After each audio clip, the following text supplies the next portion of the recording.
अस्सलाम वालेकुम and welcome back to my channel. उम्मीद है कि आप सब खैरियत से होंगे। आज मैंने एक बड़ा ही ख़तरनाक ड्रामा सीरियल चूज़ किया है स्टोरी डिस्कस करने के लिए।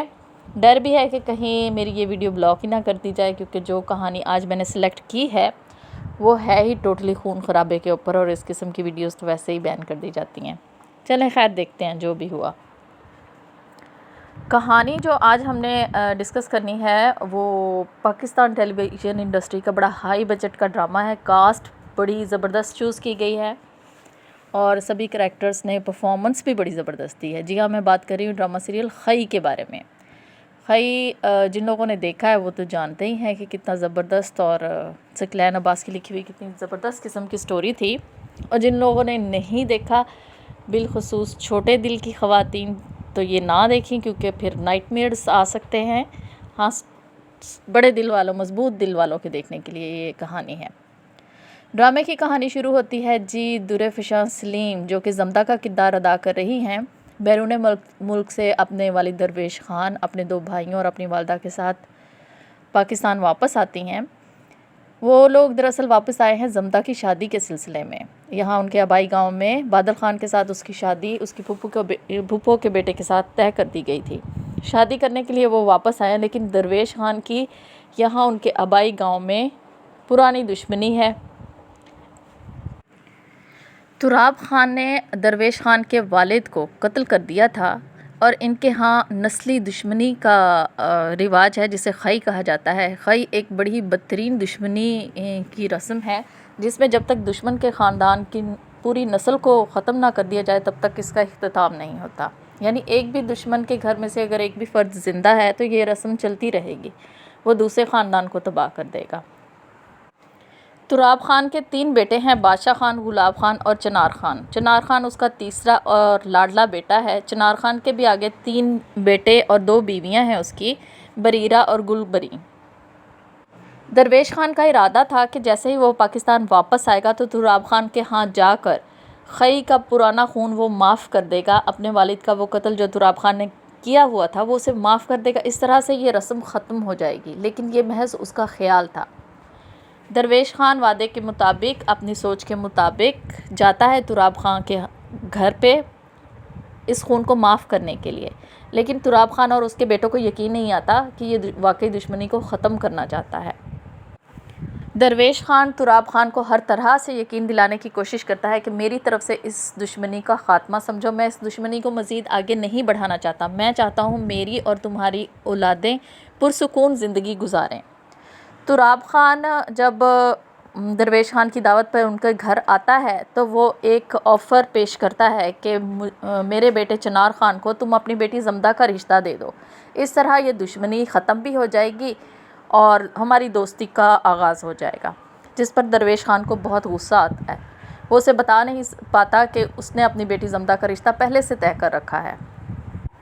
दूसरी तरफ तुराब ख़ान और उसके बेटों का इस दुश्मनी को ख़त्म करने का बिल्कुल भी कोई इरादा नहीं है। वो ताकत के नशे में घूम रहे हैं और हर सूरत दरवेश ख़ान और उसके ख़ानदान को ख़त्म करने के बारे में ठान के बैठे हैं। बादिल ख़ान के साथ जमदा की शादी वाले दिन तुराब ख़ान अपने बेटों के साथ और बहुत सारे गुंडों के साथ असलहे समेत उनकी शादी में आता है और खूब खून खराबा करता है। दरवेश ख़ान और उसके दोनों बेटों का सरेआम कत्ल कर देता है। जमदा और उसकी माँ चीखती चिल्लाती अपने बाप और भाइयों की लाश पर आती है, लेकिन चनार ख़ान जमदा को अपने साथ अगवा करके ले जाता है। बादिल ख़ान को जब ये ख़बर पहुंचती है तो वो भी जमदा को बचाने के लिए और अपने मामा और मामाज़ाद का खून का बदला लेने के लिए आता है, लेकिन वो लोग बादल ख़ान पर भी गोलियां चला देते हैं। वो भी ज़ख्मी होकर गिर जाता है, लेकिन जान से बच जाता है। जमदा को जब होश आता है तो वो अपने आप को तुराब ख़ान की हवेली में पाती है। वो ये समझ जाती है कि उसे बांदी बना दिया गया है, वो यहाँ से अब कहीं भी नहीं जा सकती इनकी इजाज़त के बगैर। वो ग़ुलाम बनाकर लाई गई है, ये लोग जैसे चाहेंगे उसे वो मानना पड़ेगा। वो होश में आते ही तुराब बाबा से फरमाइश करती है कि मैं अपने बाप और भाइयों की कब्र पर जाना चाहती हूँ। तुराब ख़ान उससे कहता है कि एक शर्त पर तुम जा सकोगी, अगर तुम मेरे बेटे चनार ख़ान से निकाह कर लो, इसकी बीवी की हैसियत से तुम वहाँ जा सकती हो। इस पर जमदा परेशान हो जाती है, लेकिन बहरहाल उसे उनका हर हुक्म मानना ही था। इस तरह से चिनार खान और जमदा का निकाह कर दिया जाता है। अब यहाँ से इंतकाम की असल कहानी शुरू होती है। निकाह के बाद जमदा अपने बाप और भाइयों की कब्र पर जाती है। वो देखती है कि उसकी माँ अपना जहनी तवाज़ुन खो बैठी है, नीम पागल हो चुकी है। वो वहाँ पर 3 कब्रें उसके बाप और भाइयों की होती हैं। चौथी कब्र वो खोदती है और अपनी माँ से वादा करती है कि ये कब्र मैंने अपने दुश्मन के लिए खोदी है, या तो यहाँ मैं अपने दुश्मन को पहुँचाऊँगी और अगर ना पहुँचा सकी तो ख़ुद इस कब्र में दफन हो जाऊँगी। ये मेरा आपसे वादा है, मैं वापस आऊँगी। ये कहकर वो चिनार खान के साथ वापस चली जाती है। अब यहाँ से जमदा का इंतकाम शुरू हो जाता है। वो निहत्ती है, अकेली है, ससुराल में है, बांदी बनाकर लाई गई है। इसके बावजूद उसके पास कोई हथियार नहीं है। अब वो वहाँ पर अकेली है, उनके आसरे पर मौजूद है, लेकिन वो अपने दिमाग से इस किस्म की चालें चलती है कि चिनार खान के बेटों को कत्ल करवाती है, उसके बाद उसके भाइयों को, भतीजों को, और फिर चिनार खान के वालिद को भी वो कत्ल कर देती है।